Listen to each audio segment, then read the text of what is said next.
మా నియోజకవర్గం మండల కన్వీనర్లు, సీనియర్ నాయకులు, యూత్ అందరితో కూడా మహిళలందరితో ఒక మీటింగ్ కూడా ఏర్పాటు చేసుకోవడం జరిగింది. ఈ మీటింగ్ ముఖ్య ఉద్దేశం కూడా ఏంటంటే, రేపటి రోజు జగన్మోహన్ రెడ్డి గారు పాపిరెడ్డిపల్లి గ్రామానికి కూడా వస్తున్నారు. లింగమయ్య ఆ కుటుంబాన్ని కూడా పరామర్శించడానికి ఆయన వస్తున్నారు కాబట్టి దాని గురించి మేము ఇక్కడ ఒక మీటింగ్ కూడా నేను ఏర్పాటు చేసుకున్నాం. మా వాళ్ళలో అంటే మా తెలుగుదేశం నాయకులు కానీ కార్యకర్తలు కానీ పరిటాల రవి గారి అభిమానం ఎంతో ఆవేదనగా కూడా ఈరోజు వాళ్ళలో కూడా కనిపించింది. మీరు కూడా ఇప్పుడు చూసింటారు. జగన్ రెడ్డి వస్తున్నారు, ఆయన హెలికాప్టర్ దిగకూడదు, మేము చుట్టుముట్టి మళ్ళీ తిరిగి ఎన్నిక పంపిస్తామని వాళ్ళ ఆవేదన కూడా ఈరోజు చెప్పింది కూడా జరిగింది. ఎందుకంటున్నారంటే, ఆ రోజు పులివిందలకి పరిటాల రవి అని వెళ్ళినప్పుడు అడగడగన చెక్ చేసి ఆయనకు ప్రాణహామీ ఉండదని తెలిసినా అడగడగిన చెక్ చేసి కేవలం 3 బండ్లు మాత్రమే పంపించి అక్కడ కోర్టులో కూడా హాజరైనారనే విషయం చాలా మందిలో ఆ రోజు తిరిగి వెళ్ళిన వాళ్ళందరికీ, పరిటాల రవి గారితో ఎవరైతే వెళ్ళారో వాళ్ళందరికీ కూడా ఆవేదన, ఆ బాధ అనేది ఈరోజు కళ్ళకు కట్టినట్లు కూడా కనిపించింది. మరి ఈరోజు మన రామగిరి మండలానికి వస్తున్నారు, మన ప్రాంతానికి వస్తున్నారు, ఆయన రాకూడదు, మీరు నో అని చెప్పొద్దండి అని నన్ను గట్టిగా కూడా నన్ను నిలదీస్తున్నారు. అయినా ఈరోజు మా నాయకుడు చంద్రబాబు నాయుడు గారు మాకు ఒకటే నేర్పించారు. ఆయన చావుదానికి వస్తున్న చావుదాన్నే ఒక రాజకీయంగా లింగమయ్య అనే వ్యక్తే కనీసం ప్రకాష్ రెడ్డి అనే వ్యక్తికి కూడా తెలియదు. లింగమయ్య ఫ్యామిలీ కూడా తెలుగుదేశంలోనే ఉండేవాళ్ళు. వాళ్ళ పిల్లలకు కూడా ఉద్యోగాలు కూడా ఆ రోజులు ఇప్పించింది కూడా మేమే అని కూడా మేము చెప్పుకోవచ్చు. కానీ కొన్ని సందర్భాల్లో పార్టీలు కూడా మారిన తర్వాత అనుకోకుండా మన ఉగాది రోజు సంఘటన జరగడం, ఆ సంఘటన జరిగినప్పుడు ఒకరికొకరు కొట్టుకొని ఆ రోజు చనిపోవడం కూడా చాలా బాధాకరం. ఫస్ట్ జగన్ రెడ్డికిను ప్రకాష్ రెడ్డికి కాదు బాధపడిన వ్యక్తి నేనని కూడా చెప్పుకోవచ్చు.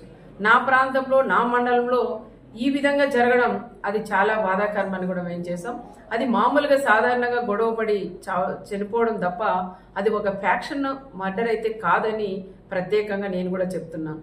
ఒక ఫ్యాక్షన్ మర్డర్గా సృష్టించి తోపు బ్రదర్స్ వాళ్ళు ఏదో రకంగా రాజకీయంగా చేయాలండి. లాస్ట్ 5 ఏళ్ళు వాళ్ళు ప్రతిపక్షంలో ఉన్నప్పుడు కూడా కురుబస్ను ముందు పెట్టుకొని ఒక పక్క వాల్మీకి, ఒక పక్క కురుబ వాళ్ళు ముందు పెట్టుకొని కూడా రాజకీయం కూడా చేశారు.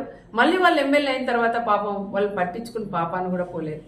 మళ్ళీ ఈరోజు వాళ్ళు ప్రతిపక్షంలో ఉన్నారు కాబట్టి వాళ్ళకి దొరక 9 ఏళ్ళ తర్వాత ఆయన లింగమయ్య చనిపోయాడు కాబట్టి ఆ లింగమయ్యని ఒక రాజకీయంగా వాడుకొని ప్రకాష్ రెడ్డికి కూడా ఆయన జగన్ రెడ్డికి కూడా పరిటాల కుటుంబం వాళ్ళు ఈ విధంగా చంపారు, ఒక ఫ్యాక్షన్ మర్డర్ అని చెప్పి ఈరోజు ఆయన్ని ఇక్కడ తీసుకొని రావడం అది ఎంతవరకు సహజమని కూడా కనుక్కోవాలి. ఒకసారి జిల్లాలో ఉండే మాజీ ఎమ్మెల్యేలు అందరూ ఉన్నారు, మాజీ మంత్రులు ఉన్నారు, మా కుటుంబం గురించి కూడా అందరికీ కూడా తెలుసు. కానీ ఈరోజు ఆయన్ని వీళ్ళు వచ్చేదానికి ధైర్యం లేక, ప్రకాష్ రెడ్డి వాళ్ళు వచ్చేదానికి కూడా ధైర్యం లేక ఈరోజు ఆయన్ని పిలిపియడం అది ఎంతవరకు ఒక్కసారి కనుక్కోవాలా. ఆయన జగన్ రెడ్డి కూడా తెలుసుకోవాలా, అది ఫ్యాక్షన్ మర్డరా, మామూలుగా జరిగిన మర్డరా, ఇది ప్రకాష్ రెడ్డి ఏమైనా రాజకీయంగా వాడుకుంటున్నారనే విషయాలు వాళ్ళు కూడా తెలుసుకునే బాధ్యత ఒక మాజీ సీఎం గారికి కూడా ఉంటుంది. కానీ ఆ రకంగా కాకుండా వీళ్ళలో విభేదాలు పెట్టుకొని ఓ పక్క మాజీ ఎంపీను, ఓ పక్క మాజీ ఎమ్మెల్యే, వీళ్ళిద్దరి మధ్యలో గొడవలు పెట్టుకొని నేను తీసుకురాలా, నువ్వు తీసుకురాలని ఎక్కువ పట్టింపుతో ఈరోజు ఆయన కూడా తీసుకొస్తావు. ఓకే తీసుకురండి, నేను వద్దని చెప్పను. తీసుకొచ్చిన తర్వాత పాపిరెడ్డిపల్లికి వచ్చిన తర్వాత కనీసం ఆ కుటుంబాన్ని పరామర్శించి రెచ్చగొట్టి మాట్లాడుకోకుండా ఆ కుటుంబానికి కూడా న్యాయం చేసి వెళ్ళమని నేను మాజీ సీఎం గారికి కూడా చెప్తున్నాం. మా బీసీల నియోజకవర్గం మాది, మరి మీరు బీసీలను అడ్డం పెట్టుకుని రాజకీయం చేస్తున్నారు మీ ప్రకాష్ రెడ్డి వాళ్ళు. మరి రాప్తాన్ నియోజకవర్గం ఎల్లుండొచ్చి రేపు వచ్చినప్పుడు నువ్వు కూడా ఒక బీసీకి ఇన్ఛార్జ్ ఇచ్చి కూడా పోవాలని ప్రత్యేకంగా నేను జగన్ రెడ్డిని కూడా నేను కోరుకుంటున్నా. నాకన్నా ఎక్కువ ఈ ప్రాంతంలో ఉండే ప్రజలందరూ కూడా అదే కోరుకుంటున్నారు. మా మంత్రి గారు కూడా మాట్లాడినారు, నీకు అంతగా బీసీల మీద నీకు ప్రేమే ఉంటే మరి నువ్వు వస్తావు ఈ నియోజకవర్గానికి వచ్చినప్పుడు, ఈ ప్రాంతానికి వచ్చినప్పుడు నీకు దమ్ము ధైర్యం ఉంటే రేపు ఒక బీసీని అభ్యర్థిగా నువ్వు ప్రకటించగలవా అని నేను కూడా జగన్ కూడా నేను అడుగుతున్నాం. కేవలం ఇది మామూలు హత్యని ఒక ఫ్యాక్షన్ హత్యగా మీరు ఇది తీసుకురావడం అది కరెక్ట్ కాదని మరొకసారి నేను కూడా తెలియజేసుకుంటూ, ఏది ఏమైనా మా వాళ్ళందరితో కూడా ఇప్పుడు నేను మాట్లాడి నిర్ణయం తీసుకొని సమన్వయం పాటించండి.